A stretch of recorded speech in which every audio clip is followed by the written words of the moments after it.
14 ജില്ലകളിലെയും ജനസമ്പർക്ക പരിപാടി ഇന്ന് പൂർത്തിയാവുകയാണ്.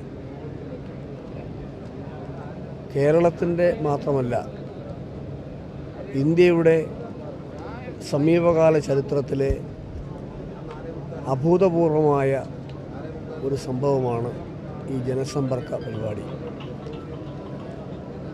ഐക്യരാഷ്ട്രസഭ പോലും മുഖ്യമന്ത്രിയുടെ ഒന്നാമത്തെ ജനസമ്പർക്ക പരിപാടിക്ക് നൽകിയ അംഗീകാരം ഇന്ത്യയിലെ മറ്റ് സംസ്ഥാന ഗവൺമെൻറ്റുകൾ ഈ പരിപാടി പകർത്താൻ കാണിക്കുന്ന ഔത്സുക്യം, അതെല്ലാം ഈ പരിപാടിക്കുള്ള വലിയ ബഹുമതിയാണ്. രണ്ടാം തവണ പരിപാടി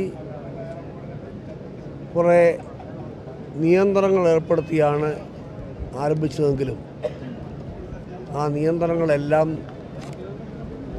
മറികടന്ന് പോകുന്ന സാഹചര്യമാണ് 14 ജില്ലകളിലും ഉണ്ടായത്.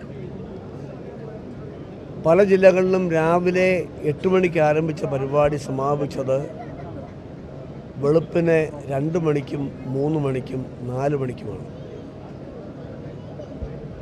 20 മണിക്കൂർ വരെ ഒരു മുഖ്യമന്ത്രി ജലപാനം മാത്രം കഴിച്ച് 1 മിനിറ്റ് പോലും പാഴാക്കാതെ കാണാനെത്തിയ ജനങ്ങളെ മുഴുവൻ കാണാൻ തയ്യാറായി എന്നതും അവരുന്നയിച്ച ജനകീയ പ്രശ്നങ്ങൾക്ക് പരിഹാരമുണ്ടാക്കാൻ പരിശ്രമിച്ചു എന്നതും തീർച്ചയായും വളരെയേറെ പ്രശംസനീയമായ ഒരു കാര്യമാണ്. ഗവൺമെൻറ്റും ജനങ്ങളും തമ്മിലുള്ള അകൽച്ച കുറയ്ക്കുന്നതിന് വേണ്ടി ജനങ്ങളുടെ പ്രയാസങ്ങളും ബുദ്ധിമുട്ടുകളും കഷ്ടപ്പാടുകളും കേൾക്കാൻ ഭരണാധികാരികൾക്ക് ബാധ്യതയുണ്ടെന്ന ഒരു മെസ്സേജാണ് ഈ പരിപാടികളിലൂടെ മുഖ്യമന്ത്രി ശ്രീ ഉമ്മൻചാണ്ടി നൽകിയിട്ടുള്ളത്.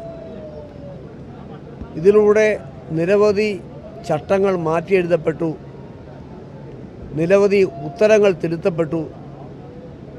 കാരണം പല ഉത്തരവുകളുടെയും സാങ്കേതികമായ തടസ്സങ്ങൾ മൂലം ജനങ്ങൾക്ക് അനുകൂലമായ തീരുമാനമെടുക്കാൻ കഴിയാത്ത ഒരു സാഹചര്യം ഉണ്ടായിരുന്നു. ഒന്നാമത്തെ ജനസമ്പർക്കം കൊണ്ട് 44 പുതിയ ഉത്തരവുകൾ പുറപ്പെടുവിക്കേണ്ടി വന്നു. രണ്ടാമത്തെ ജനസമ്പർക്കവും ഒരു വലിയ അനുഭവമായിരുന്നു. നിയമങ്ങൾ സംബന്ധിച്ച്, ഗവൺമെൻറ്റിൻ്റെ മുൻഗണന സംബന്ധിച്ചെല്ലാം പുതിയ പല അറിവുകൾ ഞങ്ങൾക്ക് ഇവിടെ ലഭിക്കുകയുണ്ടായി. ഈ ജനസമ്പർക്ക പരിപാടി തീർച്ചയായും ജനങ്ങൾ നെഞ്ചിലേറ്റിയ ഒരു പരിപാടിയാണ്. ഗവൺമെൻറ്റുമായി ബന്ധപ്പെട്ട ഉദ്യോഗസ്ഥന്മാരുടെ പൂർണ്ണമായ സഹകരണം ഈ പരിപാടിക്കുണ്ടായി. ഈ പരിപാടി വിജയിക്കണമെങ്കിൽ ഇതിനുവേണ്ടി കഠിനാധ്വാനം ചെയ്ത ഉദ്യോഗസ്ഥന്മാർ കേരളത്തിൻ്റെ 14 ജില്ലകളിലുമുണ്ട്. പരിപാടി പ്രോസസ്സ് ചെയ്യാൻ വേണ്ടി, തീരുമാനമെടുക്കാൻ വേണ്ടിയെല്ലാം അവർ കാണിച്ച പ്രത്യേകമായ താല്പര്യം അത് ഗവൺമെൻറ് നന്ദിപൂർവ്വം അനുസ്മരിക്കുന്നു. എന്ന് മാത്രമല്ല, 14 ജില്ലകളിലും മുഖ്യമന്ത്രി വരുന്നതിന് മണിക്കൂറുകൾക്ക് മുമ്പേ ആ വേദിയിൽ എത്തിച്ചേരുകയും മുഖ്യമന്ത്രി പോയി വീണ്ടും സമയം ഇവിടെ ഇരുന്ന് ഈ പരിപാടിയുമായി ബന്ധപ്പെട്ട് പ്രവർത്തിക്കാൻ തയ്യാറായ ഉദ്യോഗസ്ഥന്മാർ, അവരുടെ സഹകരണം ഞങ്ങൾ വളരെയേറെ നന്ദിയോടെ അനുസ്മരിക്കുന്നു. തീർച്ചയായും ഈ ജനസമ്പർക്ക പരിപാടി ഇന്ത്യക്കൊരു മാതൃകയാണ്. ഇത് മുഖ്യമന്ത്രി ശ്രീ ഉമ്മൻചാണ്ടിക്ക് മാത്രം അവകാശപ്പെട്ട ഒരു നേട്ടമാണ്.